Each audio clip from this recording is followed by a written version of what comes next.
Assalamualaikum warahmatullahi wabarakatuh. Saya Aulia Pratiwi dari kelas 12 MIA 1 SMA Negeri 7 Pekanbaru.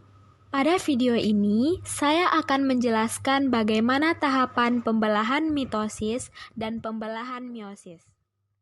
Nah, sebelum itu, apa itu pembelahan sel? Pembelahan sel adalah suatu proses yang membagi satu sel induk menjadi dua atau lebih sel anak.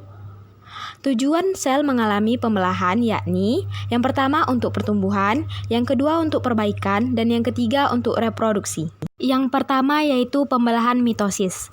Pembelahan mitosis terjadi pada sel-sel tubuh atau sel somatik makhluk hidup.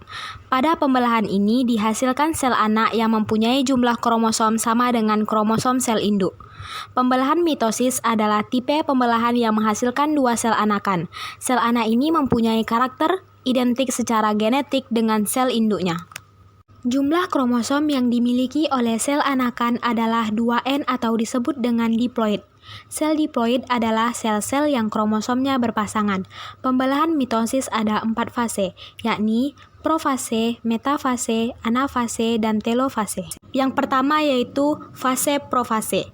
Pada fase ini, membran inti mulai rusak menjadi bagian-bagian kecil atau fragmen. Benang-benang kromatin memadat menjadi kromosom. Kedua yaitu fase metafase. Pada fase ini, kromosom berjajar pada bidang pembelahan. Tiga yaitu fase anafase. Pada fase ini, kromatid saudara dari setiap pasangan memisah menuju kutub yang berlawanan. Pada akhir anafase, kedua kutub sel memiliki kromosom yang jumlahnya sama.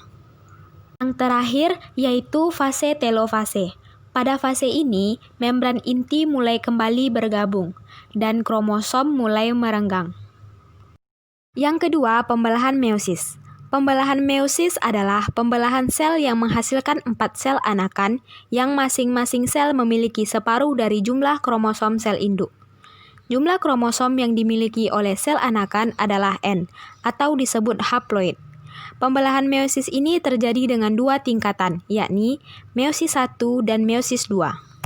Yang pertama adalah tahap profase 1, di mana butir-butir kromatin membentuk benang kromosom. Di sini kromosom homolog saling mendekatkan diri. Kromosom menggandakan masing-masing diri membentuk pasangan.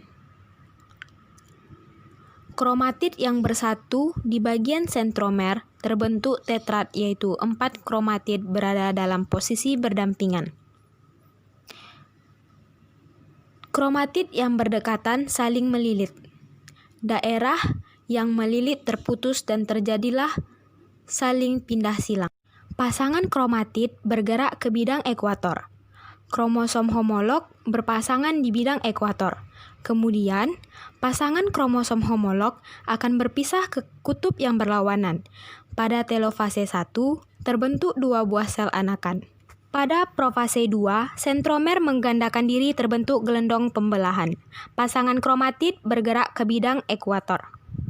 Pasangan kromatid berjajar di bidang ekuator. Pasangan kromatid berpisah dan bergerak ke kutub yang berlawanan. Pada telofase 2, kromosom berada di kutub dan terbentuk sekat pemisah sel. Terbentuk nukleolus dan membran inti.